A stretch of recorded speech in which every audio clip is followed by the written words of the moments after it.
to you all in the matchless name of our Lord and Savior Jesus Christ. యేసు క్రీస్తు ప్రభు నామమున మీ అందరికీ శుభములు తెలియజేస్తుంటున్నాను. దేవుని ప్రియమైనటువంటి ప్రజలారా, సంతోషంగా ఉన్నారా? యేసు ప్రభు జన్మించాడు. విష్ యూ హ్యాపీ క్రిస్మస్ అని అందరితో ఆ సంతోషమును పంచుకున్నారా? లేక అయ్యో నేను అనుకున్న బట్టలు నాకు కొనివ్వలేదు, నేను అనుకున్న నగలు నాకు మా భర్త గారు ఇవ్వలేదు, మా అమ్మ నాకు అడిగినది కొనివ్వలేదని బాధపడుతూ ఉన్నారా?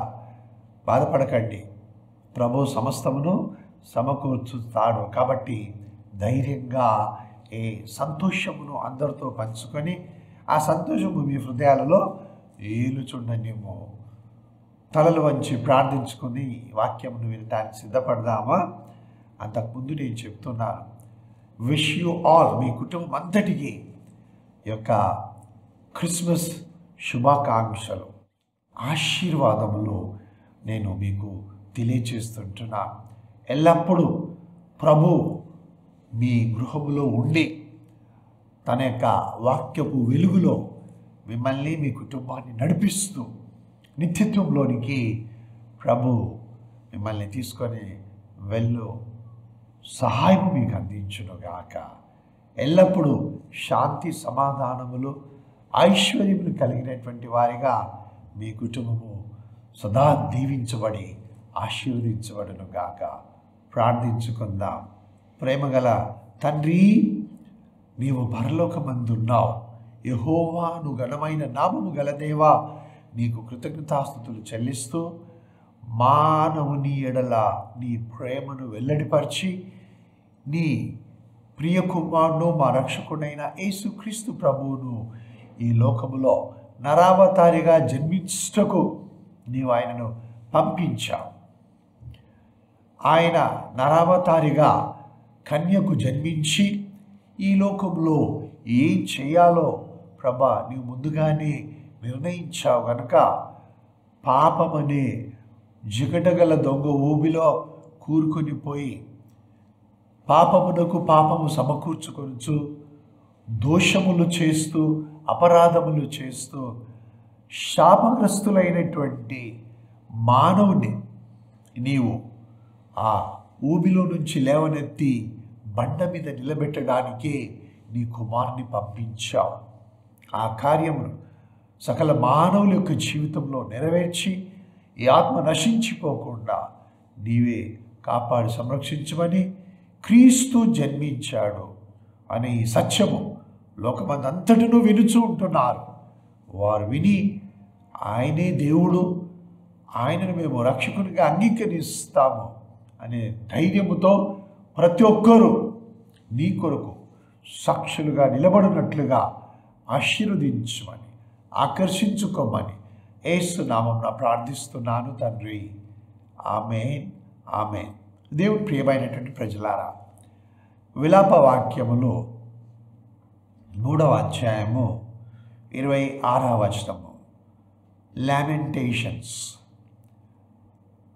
ఈ యొక్క విలాప వాక్యాలలో 3వ అధ్యాయం 26వ వచనం ఏమని రాయబడిందంటే, నరులు ఆశ కలిగి నిరాశ నిస్పృహలతో కాదు, బాధ వేదన దుఃఖము చెంది ఏదో చెయ్యాలి కాబట్టి చెయ్యాలి, వెళ్ళాలి కాబట్టి దేవుని సన్నిధానంలోకి మందిరంలోకి వెళ్ళాలి, ప్రార్థన చేయాలి కాబట్టి నేను చేస్తాను అని ఇలా దిగులు పడి దేవుని మీద కోపముతో కాక ఆశ కలిగి నాకు కావాలి, నాకేం కావాలి, నాకు మాత్రమే కావాలి, అది ఆశ, స్వార్థం అనుకోవచ్చు. ఈ ఆశ కలిగి ఏం చేయమంటున్నది దేవుని వాక్యం అంటే, యెహోవా అనుగ్రహించు రక్షణ. దేవుని నామమునకు మహిమ కలుగును గాక. రక్షణ అది ఒక వరము. ఆయన అనుగ్రహిస్తే తప్ప ఎవరు కూడా రక్షింపబడలేరు. ఇది సత్యం. చాలామంది యేసు దేవుడని నమ్ముతూ ఉన్నారు. దేవుళ్ళలో ఆయన ఒక దేవుడని వారు నమ్ముతుంటున్నారు. రక్షింపబడ్డాం అనుకుంటున్నటువంటి వాళ్ళే హృదయాలోచనలో పాపము, మనస్సులో పుట్టే పాపము, తమ కంటితో చూపులతో చేస్తున్నటువంటి పాపము, ఇలా ఎన్నో పాపాలు చేస్తూ నేను రక్షింపబడ్డాను ఇలా తమను తాము మోసపరుచుకుంటున్నారు. నరులు ఆశ కలిగి యెహోవా అనుగ్రహించు రక్షణ కొరకు ఓపికతో కనిపెట్టుట మంచిది. చూడండి, ఇక్కడ ఈ ఒక్క వాక్యములో మనము ఆశ కలిగి ఉండాలి. ఈ రక్షణ యెహోవా మాత్రమే అనుగ్రహిస్తాడు. ఆ తర్వాత దాని కొరకు ఓపికతో కనిపెట్టుకొని ఉండడం. ఓపికతో కనిపెట్టుకొని ఉండడం అంటే వెయిట్. కనిపెట్టుకొని ఉండు, వెయిట్. చాలామంది వెయిటింగ్లో ఉండరు. వెనకాల లైన్లో, ఆ క్యూలో వెనకాల ఉండేటటువంటి ఆయన కౌంటర్ దగ్గరికి వచ్చే వరకు వెయిట్ చేయలేడు. అందుకే ఏం చేస్తాడనంటే ఆ క్యూలోనే నిలబడకుండా వారందరికంటే ముందు నేను ఎలా సంపాదించుకోవాలి, నా పనులు ఎలా చేసుకోవాలి, నా టికెట్ ఎలా పొందాలి, నేను లేకుంటే ఇది కన్ఫర్మేషన్ ఎలా చేయించుకోవాలి, ఈ స్టాంప్ ఎలా వేయించుకోవాలని ఆలోచించి ఏదో ఒక విధంగా అందరికంటే ముందుకు ఉండాలని చూస్తాడు. వెయిట్ చేయరు. ఈ దినమున అందరూ, దాదాపుగా అందరూ ఇన్స్టంటేనియస్లీ వెంటనే జరగాలి. ఇప్పుడే నేను అనుకున్నది నేను సాధించాలి. నేను కొండ ఎక్కాలి అంటే ఎక్కేసేయాలి అంతే. నేను అక్కడికి వెళ్ళాలి అంటే వెళ్ళాలి. ఈ అమ్మాయిని పెళ్లి చేసుకోవాలంటే చేసుకోవాలి. ఇదే సెకండ్స్లో. ఇంతకుముందు కొన్ని దినాలు పట్టేది, ఆ తర్వాత కొన్ని వారాలకు వచ్చింది, ఆ తర్వాత కొన్ని గంటలు, ఇవి తర్వాత నిమిషాలు, ఇప్పుడు సెకండ్స్లో కావాలి. కానీ దేవుడు ఏమంటా అంటే వెయిట్. యేసుక్రీస్తు ప్రభు జన్మిస్తాడని దేవుడు ప్రవక్తల ద్వారా, దేవదూతల ద్వారా ఆయన ప్రకటించాడు, ముందుగానే తెలియపరిచాడు. అది వినినటువంటి ప్రజలు, చదివినటువంటి వాళ్ళు వారు ఎదురు చూశారు. యేసు జన్మిస్తాడు, ఆయన జన్మించి మాకు రక్షణను తీసుకొని వస్తాడు, ఈ పరిస్థితుల నుంచి మమ్మల్ని విడిపిస్తాడు, ఈ రోమా సైన్యములో నుంచి మమ్మల్ని తప్పిస్తాడు, ఈ రోమా సామ్రాజ్యపు అధికారంలో నుంచి మమ్మల్ని తప్పిస్తాడు, విడిపిస్తాడు, మాకు ఒక రాజ్యాన్ని ఏర్పరుస్తారని వాళ్ళు అనుకున్నారు. అలా ఎదురు చూస్తారు. కానీ కన్యమరియకు జన్మించిన తర్వాత వాళ్ళు ఏమన్నారంటే, ఈ యేసు అనేటటువంటి ఆయన యోసేపు కుమారుడు కదా, వడ్రంగి వాని కుమారుడు, దేవుడు ఎలా అవుతాడు, ఆయన మమ్మల్ని విడిపిస్తాడు అనుకున్నారు. దేవుని వాక్యమును వారు అపార్థం చేసుకున్నారు. దేవుని యొక్క ప్రవచనాలను అపార్థం చేసుకున్నారు. దేవుడు వారికి లోక సంబంధమైనటువంటి రాజ్యము, ఐగుప్తు దేశంలో నుంచి విడిపించి పాలు తేనెలు ప్రవహించే దేశంలోనికి ప్రవేశపెట్టినట్లుగా వీళ్ళేమనుకున్నారనంటే, ఈ రోమా సామ్రాజ్యం యొక్క అధికారం నుంచి మమ్మల్ని విడిపించి మాకు ఒక స్థిరమైన రాజ్యమును యేసు అనేటటువంటి ఆయన దేవుని దగ్గర నుంచి వచ్చి మాకు చేస్తాడు, కలుగజేస్తాడు అని వారు అనుకున్నారు. అది జరిగిపోయేటప్పటికీ వారు యేసుక్రీస్తు ప్రభువును అంగీకరించలేదు, తృణీకరించారు. వారు ఏం చేశారంటే తృణీకరించారు. యేసు జన్మించినటువంటి దినమును మనము క్రిస్మస్ అని జ్ఞాపకం చేసుకొని క్రిస్మస్ పండుగను చేస్తున్నాం. కానీ క్రీస్తు లేని క్రిస్మస్ దేనికి ప్రయోజనం? ఏముండాలి? ద మేంజర్ అనగా పశుల తొట్టి, దూతలు, ఏంజల్స్, షెపర్డ్స్ అనగా పశుల కాపర్లు, గొర్రెల మంద, ఆ తర్వాత ద మ్యాజై జ్ఞానులు, తూర్పు దిక్కు చుక్క, బంగారము సామ్రాణి బోళము. ఇదే ఈ దాదాపుగా క్రిస్మస్ పండుగను ఆచరించడం ప్రారంభించినప్పటి నుంచి ఇది చాలా విధాలుగా మార్పు చెందుతూ ఇప్పుడు పండగ ఎక్కడి వరకు వచ్చేసిందనంటే అసలు క్రీస్తే లేడు. నామకార్థంగా క్రిస్మస్ పండుగను జరుపుకొచ్చు ఉంటున్నాం. యేసుప్రభు ఏం చేస్తాడు ఈ భూమి మీదకి వచ్చిన తర్వాత మనం ఒక్కసారి ఆలోచిస్తాం. యేసు ఆయన తండ్రి అయిన దేవుని యొక్క ప్రేమను, తండ్రి అయిన దేవుని యొక్క కృప, కనికరము, జాలి వీటన్నిటినీ మానవులకు చూపించాడు. దేవుని నామమున మహిమ కలుగును గాక. ఆ తర్వాత తండ్రి యొద్దకు వెళ్ళే మార్గము, I am the way, the truth and the life, నేనే మార్గమును, సత్యమును, జీవమునై ఉన్నాను, నా ద్వారానే తప్ప తండ్రి యొద్దకు ఎవడును రాడని యేసు ప్రభు తెలియపరిచాడు. అనగా తండ్రి యొద్దకు వెళ్ళాలి అని అంటే క్రీస్తు యేసు ద్వారా మాత్రమే మనం వెళ్ళగలం, ఇంకా వేరే మార్గం లేదు. ఒకవేళ ఉంటే ఆ తర్వాత తెలుస్తుంది అది నరకపు ద్వారి అని. సత్యము, దేవుని గురించినటువంటి సత్యము, ఆయన ఏమై ఉన్నాడు, ఆయన మహిమ ఎలాంటిది, ఆయన ప్రేమ ఎలాంటిది, ఇవన్నిటిని గూర్చి యేసు ప్రభు తాను తెలియపరచాడు, చూపించాడు, మానవుని చేసి చూపించాడు. జీవం అనగా ఇటర్నల్ లైఫ్, ఆయన జీవమునిచ్చాడు. ద లైఫ్, తండ్రి అయిన దేవునిలో ఉండేటటువంటి జీవం ఏదైతే ఉన్నదో ఆ జీవమును నేనే, నా యందు విశ్వాసం ఉంచండి, మీరు నిత్య జీవమును కలిగి ఉంటారు. మన ఇల్లు ఎక్కడుందో అక్కడికి ఆయన దారి చూపించి నా ద్వారానే మీరు అక్కడికి వస్తారని చెప్పాడు. ఫర్గివ్నెస్ ఆఫ్ సిన్స్, యేసునందే మనకు పాపక్షమాపణ దొరుకుతుంది, కలుగుతుంది. నీవు నా కొరకు చనిపోయి పాతిపెట్టబడి మూడో దినం తిరిగి లేచావు ప్రభా, నీవే దేవుడవు అని నేను నా హృదయంలో నమ్ముతూ ఉన్నాను. నేను భరించలేనటువంటి పాపములు చేశాను, నేను ఎవరికి చెప్పుకోలేనన్ని పాపములు చేశాను. చాలా సంవత్సరముల క్రితము దైవజనుడు ఒక ఆయన, నేను అక్కడ విన్నాను, ఆయన వాక్యం చెప్తూ, పాపముల గురించి వాక్యం చెప్తూ, నాకు ఒక 74 సంవత్సరాల వృద్ధుడు లెటర్ రాశాడు.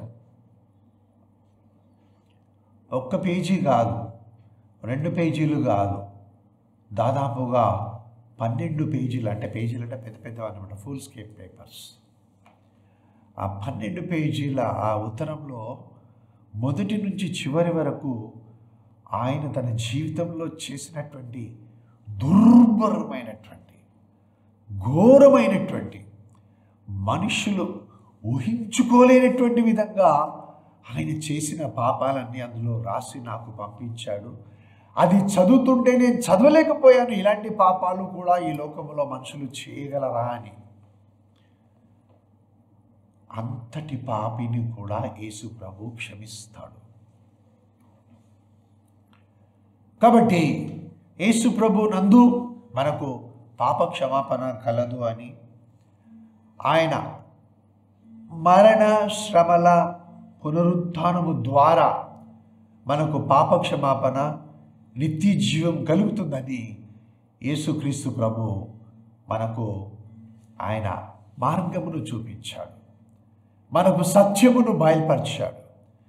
నమ్మిన వారిని ఆయన క్షమించి పాప క్షమాపణ కలిగజేసి వారిని నీతిమంతులుగా తీర్చి వారి స్థానంలో యేసుప్రభు నిలబడ్డాడు. కాబట్టి పాపి స్థానంలో యేసుప్రభు నిలబడ్డాడు కాబట్టి వారికి విడుదలనిచ్చి పాప క్షమాపణ కలిగజేసి నీతిమంతులు అనగా పాపము చేయనటువంటి వానిగా, మంచి పనులు చేసినటువంటి వానిగా, ఏదో ఒక దగ్గరికి వెళ్ళి కాఫీ పంచడము, బ్రెడ్ పంచడము, ఆ తర్వాత బ్లాంకెట్స్ ఇవ్వడము, కొత్త బట్టలు కొని ఇవ్వడము, స్కూల్ ఫీజు కట్టడము బీద వాళ్ళకి, ఇవన్నీ మంచి పనులు చేయాల్సినవే. నిన్ను వాళ్ళని పొరుగు వారిని ప్రేమించాలి, కానీ అదే హృదయంతో దేవుని కూడా ప్రేమించాలి. కాబట్టి యేసుక్రీస్తు ప్రభు ఆయన పునరుత్థానుడై ఆ పునరుత్థాన శక్తి చేత పాపములో పడినటువంటి నన్ను కూడా ఆయన పాపము చేత మృతుడనైనటువంటి నన్ను లేపి ఆ దేవుని ఆత్మ చేత నన్ను జీవింపచేశాడు. అది ఆయన చేసినటువంటి గొప్ప మహాద్భుత కార్యం నా జీవితంలో. అందును బట్టి నేను క్రిస్మస్లో సంతోషిస్తాను. యేసు ప్రభు ఆయన జన్మించి ఈ కార్యం నా జీవితంలో చేశాడు. ఇప్పుడు ఆయన నా హృదయం ఉన్నాడు. ఇది ఆ తర్వాత యేసు ప్రభు ఏం బయలుపరిచాడు మనకి? నిత్య జీవం ఇస్తానని చెప్పాడు. ఆ తర్వాత తీర్పును గురించి కూడా చెప్పాడు. ఒక దినమున అందరికీ తీర్పు ఉంటుంది. కాబట్టి అందరూ ఎవరెవరైతే దేవునిని అంగీకరించలేదో, ఆయన కుమారుని అంగీకరించలేదో, నమ్మలేదో, తెలిసి కూడా నమ్మలేదో, పాపక్షమాపణ ఉన్నా కానీ అంగీకరించలేదో, అందరికీ ఒక దినమున తీర్పు ఉంటుందని చెప్పాడు. ఆ తీర్పు దినమున మరి ఎక్కడుంటావు నీవు కానీ నేను కానీ? ఎక్కడుంటాం? యేసుని దేవునిగా అంగీకరించినటువంటి వాళ్ళు బలవంతంగా కాదు, నీవు ఆలోచించి నిర్ణయం తీసుకోవాలి. బలవంతంగా నేను నీ హృదయాన్ని మార్చలేను, నీ ఆలోచనను మార్చలేను, నీ పాత జీవితాన్ని, నీ అలవాట్లను నేను మార్చలేను. ఎవరు మార్చలేరు. అది నీలోనే రావాలి. కాబట్టి యేసు ప్రభు నన్ను ప్రేమించి నా కొరకు ఆయన చనిపోయి మూడో దిన తిరిగి లేచడం ద్వారా నన్ను కూడా జీవింపజేస్తున్నాడు. నా పాపములకు క్షమాపణ కలగజేశాడు అని ఒప్పుకున్నప్పుడు నీవు ఆయన ఇచ్చినటువంటి మార్గంలో నడుస్తూ సత్యమును నీవు అంగీకరించి నిత్య జీవనకు వెళ్తూ ఉన్నావు. దేవుని నామమునకు మహిమ కలుగును. ఇంకా ఏం చెప్పాడు యేసు ప్రభు? ఒకసారి ఆలోచించండి. ఇవన్నీ చెప్పాడు కదా, పాప క్షమాపణ, పునరుత్థానము, తర్వాత ఈ యొక్క జడ్జిమెంట్, తీర్పు, మళ్ళీ నేనే మార్గమును, నేనే సత్యము, నేనే జీవమును, ఇవన్నీ చెప్పాడు. ఇంకా ఏం చెప్పాడు ఆయన? ఇంకా ఏం చెప్పాడనంటే నేను మరలా వస్తానని చెప్పాడు. దేవుని నామమునకు మహిమ కలుగును గాక. ఈ దినమున నీవు యేసు వచ్చాడు అని క్రిస్మస్ జరుపుకొంచున్నటువంటి నీవు ఈ అడ్వెంట్ సీజన్ యొక్క మొదటి రాకడ అనుకోవచ్చు. ఆయన శిశువుగా వచ్చాడు, ఆరోహణమైపోయాడు, పెరిగి పెద్దవాడై 33 సంవత్సరాల తర్వాత ఆయన సిలువ వేయబడి చంపబడ్డాడు, పాతిపెట్టబడ్డాడు. కానీ మరణము ఆయనను బంధించి ఉంచలేకపోయింది. సజీవుడై తిరిగి లేచి పరలోకమునకు వెళ్ళిపోయాడు. ఆ వెళ్ళకముందు ఇక్కడ భూమి మీద ఏం చెప్పాడంటే అనేక సందర్భాలలో నేను మరలా వస్తాను. దేవుని నామమునకు మహిమ కలుగును గాక. నేను ఎప్పుడు ప్రభువా త్వరగా రమ్ము, ప్రభువా come quickly, lord come quickly అనే ప్రార్థన చేస్తాను నేను. ఎందుకు అనంటే ఈ రాబోయే దినములు ఇంకా చాలా కష్టంగా ఉండేటటువంటి దినములు. భూమి మీద ఉన్నటువంటి మానవులకు మాత్రమే కాదు,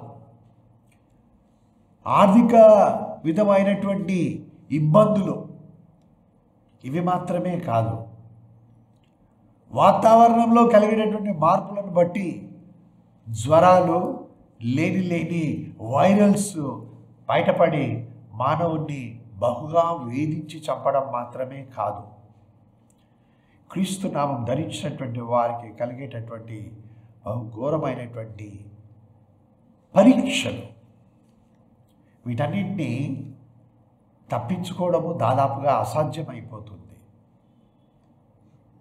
కనుక ప్రభు ఏమన్నాడంటే నేను మరలా వస్తాను. చూడండి దేవుని ప్రియమైనటువంటి ప్రజలారా, ఫస్ట్ వచ్చాడు, అన్నీ చూపించి వెళ్ళాడు, అన్నీ నేర్పించి వెళ్ళాడు, బోధించాడు యేసు ప్రభు, మార్గం కూడా చెప్పాడు. ఆయన చెప్పిన వాటిని మనము చదివి వాటి ప్రకారం జీవిస్తే రాబోయే దినములలో వచ్చేటటువంటి యొక్క కష్టాలు, బాధలు, శ్రమలు, వేదనలు వీటన్నిటినీ తప్పించుకోవడానికి మనం ప్రార్థన చేస్తాం. ఇక్కడ నీవు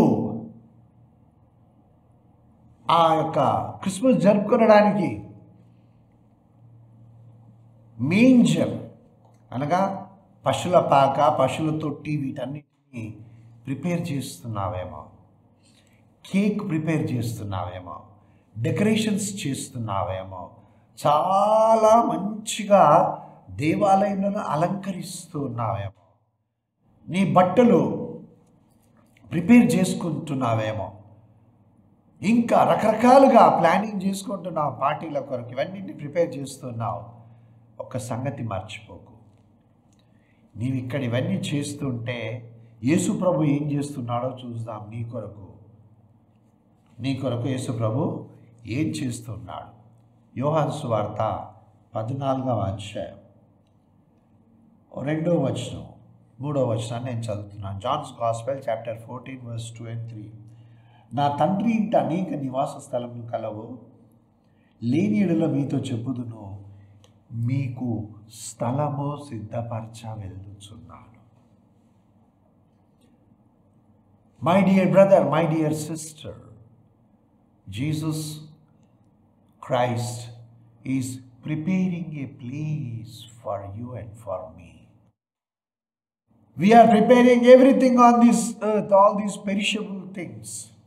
నశించిపోయేటటువంటి వాటివి, క్షణమాత్రము యూజ్ చేసుకునేటటువంటి వాటిని మనము తయారు చేస్తూ మన టైం అంతటినీ మనము వాటి కొరకు వెచ్చిస్తూ ఉన్నాం. సంతోషించొద్దని చెప్పలే దేవుడు, కానీ వాటి మీదనే ధ్యాస ఉంచి యేసు ప్రభు నా కొరకు స్థలము సిద్ధపరచ వెళ్ళి ఉన్నాడు, ఆయన స్థలము సిద్ధపరుస్తున్నాడు నా కొరకు. ఈ సత్యమును నీవు గ్రహించావా? ఆయన మరలా రాబోతూ ఉన్నాడు. భూమి మీదకి రాడు, ఫస్ట్ టైం భూమి మీద పుట్టాడు ఆయన, కానీ ఇప్పుడు వచ్చేది ఎలా ఉందో చూద్దాం. యోహాను సువార్త 14వ అధ్యాయం 3వ వచనములో ఏమంటాడనంటే, నేను వెళ్ళి మీకు స్థలము సిద్ధపరచిన యెడల, నేను వెళ్ళి అనగా యేసు ప్రభు చెప్తున్నాడు, నేను వెళ్ళి మీకు స్థలము సిద్ధపరచిన యెడల, నేనుండు స్థలంలో అనగా యేసు ప్రభు ఎక్కడుంటాడు? భూమి మీద కాదు, నరకంలో కాదు, నేనుండే స్థలములో మీరును ఉండులాగున మరలా వచ్చి, జాగ్రత్తగా విను, మళ్ళీ నీకు ఈ అవకాశం రాకపోవచ్చు. నా ప్రియమైనటువంటి దేవుని ప్రజలారా, మీలో ఉన్న ఆత్మ దేవుడు కాపాడాలని, నశించిపోకుండా ఉండాలని ఆయన తన కుమారుని పంపించాడు. ఆయన ద్వారా మాత్రమే మనకు రక్షణకు మార్గము భూమి మీద ఆయన పుట్టినప్పుడు చూపించాడు, ఇప్పుడు రక్షించడానికి వస్తున్నాడు. అందుకే లామెంటేషన్స్ మనం చూసాం కదా, విలాప వాక్యంలో 3వ అధ్యాయం 26వ వచనంలో, ఆ దేవుడు కలగజేయు రక్షణ కొరకు, రక్షణ అనగా పాపంలో నుంచి మనం రక్షింపబడ్డాం, అనగా పాపం యొక్క బంధకంలో నుంచి రక్షింపబడ్డాం. ఇప్పుడు పాపం యొక్క బలములో నుంచి ఇప్పుడు మనం జీవించున్నాం, రక్షింపబడుతూ ఉన్నాం. ఆ తర్వాత ఆయన వచ్చి మనకు ఇక పాపముతో ఏ జోలి లేకుండా మనల్ని రక్షించి తీసుకొని వెళ్ళిపోతాడు. అంటే రక్షణ 3 స్టేజీల్లో ఉన్నదని కాదు, రక్షణ ఒకేసారి కాదు. పాపంలో నుంచి విడుదల పొంది ఉన్నాం, పాపం చేయకుండా ఇప్పుడు మనం కాపాడబడుతున్నాం, రక్షింపబడుతూ ఉన్నాము. ఆ తర్వాత ఆయన మనల్ని ఈ లోకం యొక్క బాధలు, శ్రమలు, అపవాది యొక్క ఆ యొక్క బాధించేటటువంటి వాటన్నిటిలో నుంచి మనను రక్షించి he will save us. He will come because he has promised. తండ్రి అయిన దేవుడు ముందుగా ఏ విధంగానైతే నేను నా కుమారుని పంపిస్తున్నాను, శిశువును పంపిస్తున్నాను, శిశువుగా వస్తాడు ఆయన జన్మిస్తాడు ఈ లోకంలో అని ముందుగానే ప్రవక్తల ద్వారా, దూతల ద్వారా, దేవదూతల ద్వారా తెలియపరిచాడు. ఇప్పుడు వాక్యము, యేసు ప్రభు మాట్లాడే మాటలు, పరిశుద్ధాత్మ దేవుడు ఆయన ఇవన్నిటినీ మనకు తెలియపరుస్తున్నాడు. Do you believe? నీవు నమ్ముతున్నావా? ఆయన యోహాను సువార్త 14వ అధ్యాయం 3వ వచనంలో వ్రాయబడి ఉన్నట్లుగా మధ్యాకాశంలోనికి వచ్చి ఆయన తన దేవదూతలను పంపి యేసు క్రీస్తు ప్రభువును రక్షకునిగా అంగీకరించి పాపముతో జోలి లేకుండా ఆయన రక్తము చేత నీతిమంతులుగా తీర్చబడి ఎవరైతే ప్రభు కొరకు జీవిస్తున్నారో ఆ శరీరం అనే సంఘమును ఆయన తీసుకొని వెళ్ళిపోతాడు. తన దూతలను పంపించి మనల్ని తీసుకొని వెళ్ళిపోతాడు. He will come. నీవు ఇప్పుడు క్రిస్మస్ పండుగను చేస్తున్నావనంటే ఆయన పుట్టాడని నమ్మే కదా నీవు క్రిస్మస్ పండుగను చేస్తూ ఉన్నావు, క్రిస్మస్ని ఆచరిస్తూ ఉన్నావు. That Jesus is born. మరి ఆయన మళ్ళీ వస్తాను అనంటే ఎందుకు నీవు నమ్మడం లేదు? దాన్నే to be caught up suddenly, అనగా రెప్పపాటులో ఆకర్షించుకోవడాన్నే ర్యాప్చర్ అని అన్నారు. ఆకర్షింపబడుట, సంఘం ఎత్తబడుట. బైబిల్లో ఈ మాట ఉందా లేదా? అవన్నీ మీరు ఆర్గ్యుమెంట్స్ పెట్టుకోవడం వలన ప్రయోజనం లేదు. ఒకటే అంటాను నేను, ర్యాప్చర్ అనే మాట బైబిల్లో లేదు, కానీ దాని మీనింగ్ అయితే ఇది యేసు ప్రభు చేయబోతున్నాడు కదా, ఆకర్షించుకోబోతున్నాడు. రాయబడి లేదు. సరే, చాలా పదాలు రాయబడి లేనటువంటి మనం చేస్తూ ఉన్నాం. దానికి అందరూ ఆక్షేపణ తెలియజేస్తారు. ఏమని? క్రిస్మస్ పండుగ బైబిల్లో రాయబడి ఉందా? న్యూ ఇయర్ చేయమని రాయబడి ఉన్నదా? లెంట్ డేస్ చేయమని రాయబడి ఉందా? గుడ్ ఫ్రైడే ఆచరించమని రాయబడి ఉందా? ఈస్టర్ ఇవన్నీ అడుగుతూ తామేదో కరెక్ట్గా ఉన్నామని చూపించుకోవడానికో మరి లేకపోతే ఎందుకు అడుగుతారో తెలియదు, వాళ్ళకే తెలియాలి అది అడిగే వాళ్ళకి. కానీ ఒకటే ప్రశ్న, బైబిల్లో రాయబడి లేనటువంటివి చేస్తున్నారని ఆక్షేపిస్తున్నా కదా. ఈ బైబిల్ గ్రంథములో వ్రాయబడి ఉన్నవి ఆదికాండం నుంచి ప్రకటన గ్రంథం వరకు దేవుడు ఎన్నో వ్రాసి ఉంచాడు కదా. మరి వాటన్నింటినీ చేస్తున్నావా? ఒక్కటన్నా చేస్తూ ఉన్నావా? పండుగ ఎందుకు చేస్తున్నావా అని అడుగుతున్నారు. కానీ ఇది నేను చేస్తున్నా, బైబిల్లో ఈ విధంగా రాయబడి ఉంది, నేను చేస్తున్నానని చేస్తున్నావా? మంచి సమరయుని వల్ల జీవిస్తున్నావా? తప్పిపోయిన కుమారుని వల్ల తండ్రి వద్దకు వెళ్తున్నావా? ఏం చేస్తున్నావు? దానికి జవాబు ఉండదు. కాబట్టి ఈ ఆర్గ్యుమెంట్స్ వద్దు. ర్యాప్చర్, సంఘం ఎత్తబడుతుంది. మత్తయి సువార్త 25వ అధ్యాయం 10వ వచనం మనం గమనించినట్లయితే అక్కడ ఆ యొక్క 10 మంది కన్యకలు వారు ఎదురు చూస్తూ ఉన్నారు. They were waiting for the bridegroom. జాగ్రత్త, they were waiting for the bridegroom. మనము మళ్ళీ నేను చెప్తున్నాను, యెహోవా కొరకు ఎదురు చూడడం, ఆయన చేసే కార్యం కొరకు ఎదురు చూడడం. తన కుమారుని మరలా పంపిస్తున్నాడు ఆయన. దేని కొరకు? పాపముల కొరకు. మళ్ళీ శ్రమ పడడానికి రాడు ఈసారి. పాపములో నుంచి తన రక్తం చేత విమోచింపబడినటువంటి వాళ్ళు, తండ్రి అయిన దేవుని ఆజ్ఞలకు లోబడి ఆయన చిత్తానుసారంగా జీవించుచున్నటువంటి వారు, పరిశుద్ధాత్మ చేత నడిపించబడుచున్నటువంటి వారు, వారిని తీసుకొని వెళ్ళిపోతాడు. భూమి మీదకి రాడు. మళ్ళీ చెప్తున్నాను, ర్యాప్చర్లో భూమి మీదకి రాడు. మనుష్య కుమారుడు మధ్యాకాశములో కనబడతాడు. ఈ 10 మంది కన్యకలు వెయిట్ చేస్తున్నారు. They were waiting and waiting and waiting and they were sleeping, slumber అనగా కురుకుతూ ఉన్నారు. పూర్తిగా నిద్రపోలేదు, కూర్చొని నిద్రిస్తున్నారు అనమాట. రైల్వే స్టేషన్లో ట్రైన్ కొరకు ఎదురు చూస్తూ నిద్రించేటటువంటి వాళ్ళు, ఇంకా నా స్టేషన్ వస్తుంది అని అలా సీట్లో కూర్చొని అలా కునుకుతున్నటువంటి వారిలాగా వీళ్ళు కూడా కునుకుతూ ఉన్నారనమాట 10 మంది కన్యకలు. నూనె లేదు అనగా పరిశుద్ధాత్మ యొక్క నడిపింపు, పరిశుద్ధాత్మతో సహవాసము, దేవుని వాక్యం చదువుట ద్వారా ఆత్మలో బలపరచబడుట లేదు. కాబట్టి ఈ 5గురు ఏం చేశారు? కొనుక్కొనడానికి వెళ్ళారు నూనె. జాగ్రత్త సుమి, పరిశుద్ధాత్మ పండుగలు, పరిశుద్ధాత్మ అభిషేకము, నూనె తైలాభిషేకం, ఆ అభిషేకం, ఈ అభిషేకం అంటున్నారు. No one can give you the Holy Spirit, only Almighty God, Heavenly Father. పరలోకమందున్న తండ్రి అయిన దేవుడు మాత్రమే దేవుని ఆత్మను, ఆయన ఆత్మ అది పరిశుద్ధమైనటువంటి ఆత్మ. ఆత్మ చాలా బలం కలిగినటువంటి. ఎవరు మనుషులు ఇవ్వలేరు. మేము ఇస్తాం, రండి, మేము ప్రార్థన చేస్తాం అంటున్నా. ఏమనంటే పేతురు, యోహాను, తర్వాత యాకోబు, పౌలు చేతులు ఉంచితే నింపలేదు. ఆ రోజుల్లో పరిశుద్ధాత్మ ఇంకా వారు నమ్మలేదు యేసుప్రభును. కాబట్టి అప్పుడు దేవుడు వారికి ఇచ్చాడు చేతులు పెట్టగానే. ఇప్పుడు కూడా కొంతమంది దైవ సేవకుల ద్వారా, కానీ పరిశుద్ధాత్మ మన అందరిలో ఉన్నాడు.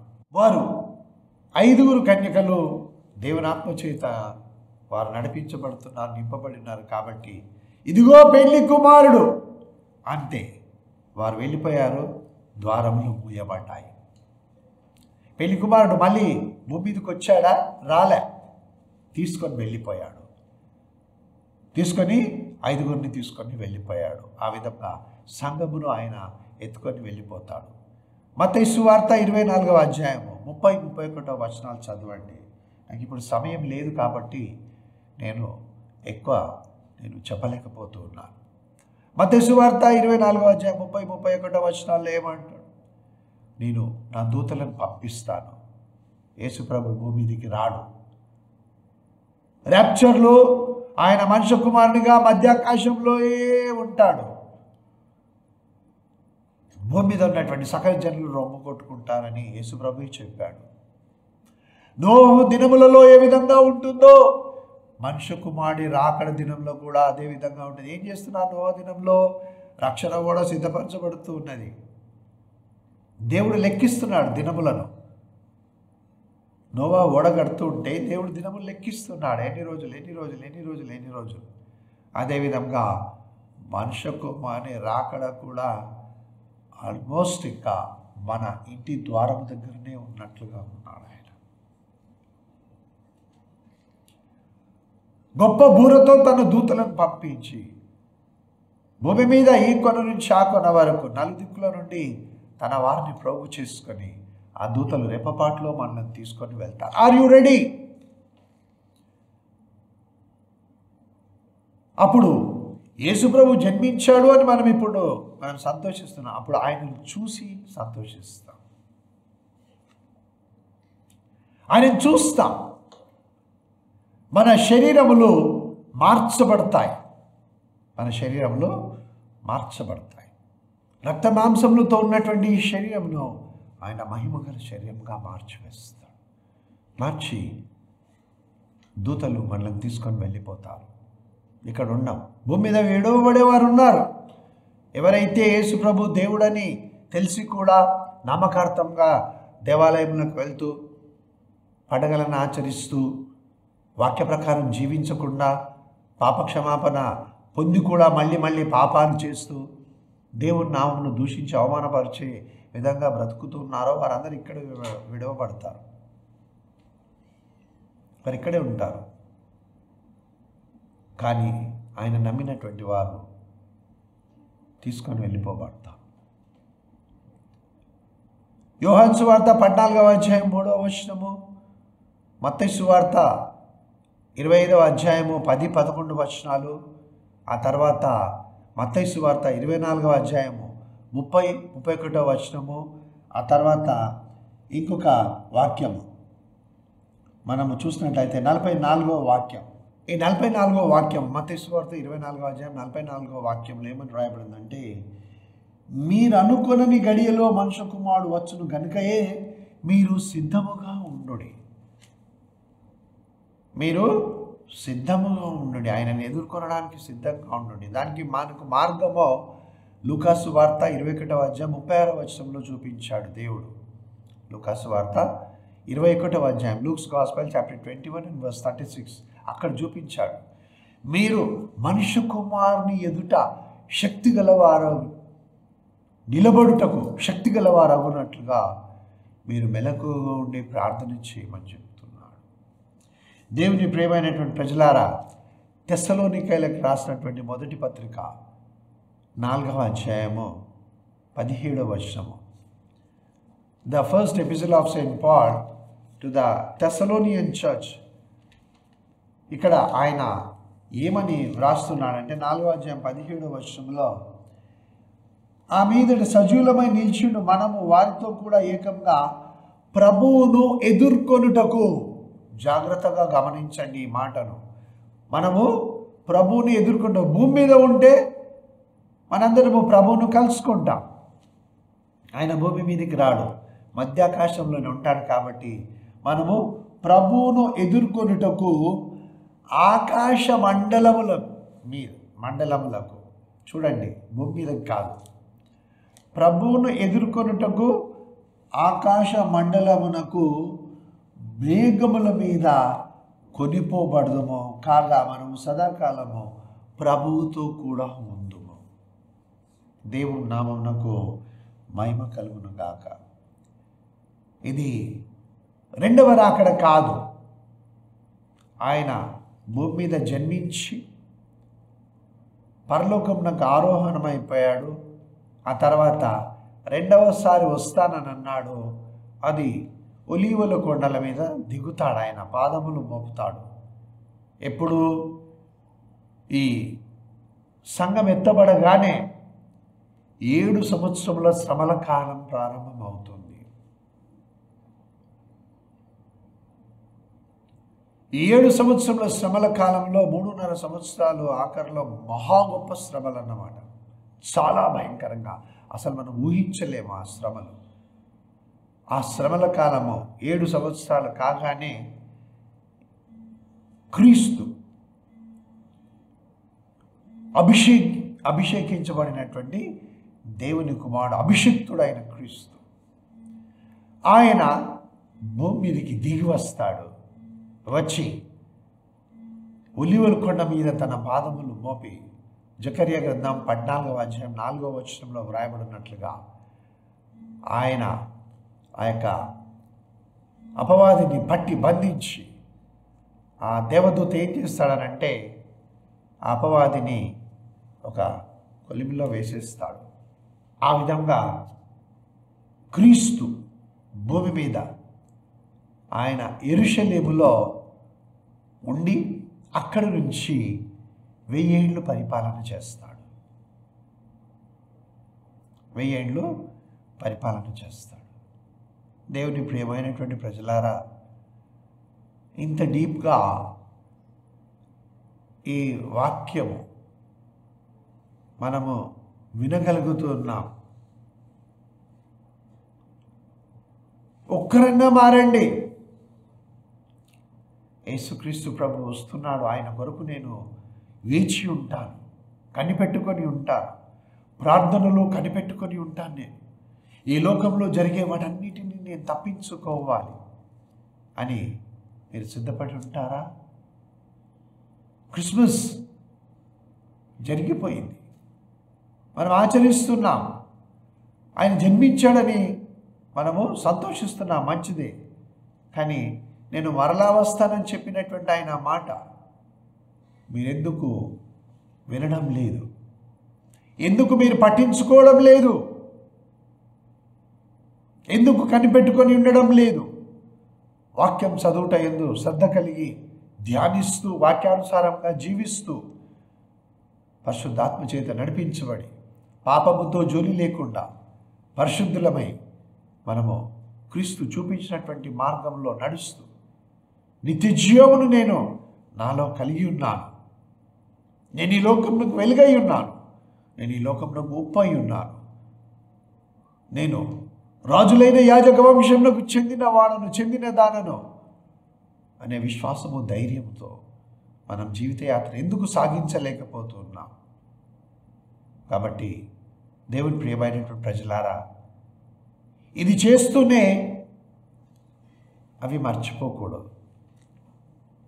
ఇవి చేస్తూనే ఆయన యొక్క రాకడ మర్చిపోకూడదు. The rapture of the church. విడువబడుట బహుఘోరము. తప్పించుకోలేవు. కాబట్టి తలలు వంచి దేవుని వైపున చూద్దాము. ప్రేమగల తండ్రి, నీ వందనాలు. ఎన్నో సత్యములను నీవు మాకు బోధించావు. ఆ వినినటువంటి వాక్య ప్రకారం జీవించుటకు మమ్మల్ని బలపరిచి కృపనిమ్మని ప్రార్థిస్తుంటున్నాను. నీవు మొదటిసారి వచ్చినప్పుడు శిశువుగా వచ్చావు ఈ లోకంలో, కానీ మధ్యాకాశంలో కనబడినప్పుడు మనుష్య కుమారునిగా నీవు ఉంటావు. నీ రెండవ రాకడలో నీవు అభిషిక్తుడైన క్రీస్తుగా నీవు ఈ లోకంలోనికి వస్తావు. మహాబలముతో నీవు దిగి వస్తావు. సమస్త అధికారమును ఆకాశమందును భూమి మీదను పొంది, తండ్రి యొద్ద నుంచి పొంది నీవు భూమి మీదకి వస్తావు. కాబట్టి మేము నీవు భూమి మీద కాలు మోపే దినం కొరకు కాదు, కానీ మధ్యాకాశంలో కనబడే దినం కొరకు ఎదురు చూస్తూ ప్రకటన గ్రంథము 21వ అధ్యాయం 12వ వచనంలో వ్రాయబడినట్లుగా మేము జీవించటం కృపను అనుగ్రహించి ఆస్వాదించమని, ఈ దినము ఈ సంతోష సమాధానములతో ఈ కుటుంబాలను నింపి, ఇంకా వీరికి ఏమైనా కొదువైతే వాటిని కూడా పూర్తి చేసి ఆశీర్వదించమని, నింపుమని యేసు నామమున ప్రార్థిస్తున్నాను తండ్రి. ఆమేన్, ఆమేన్. దేవుని దీవెనలు నిండారుగా మీపై, మీ కుటుంబాలపై కలిగి మీ ప్రతి ప్రార్థనకు జవాబు ఇచ్చి క్రీస్తు రాకడ కొరకు మిమ్మల్ని సిద్ధపరచునుగాక. ఆమేన్. God bless you.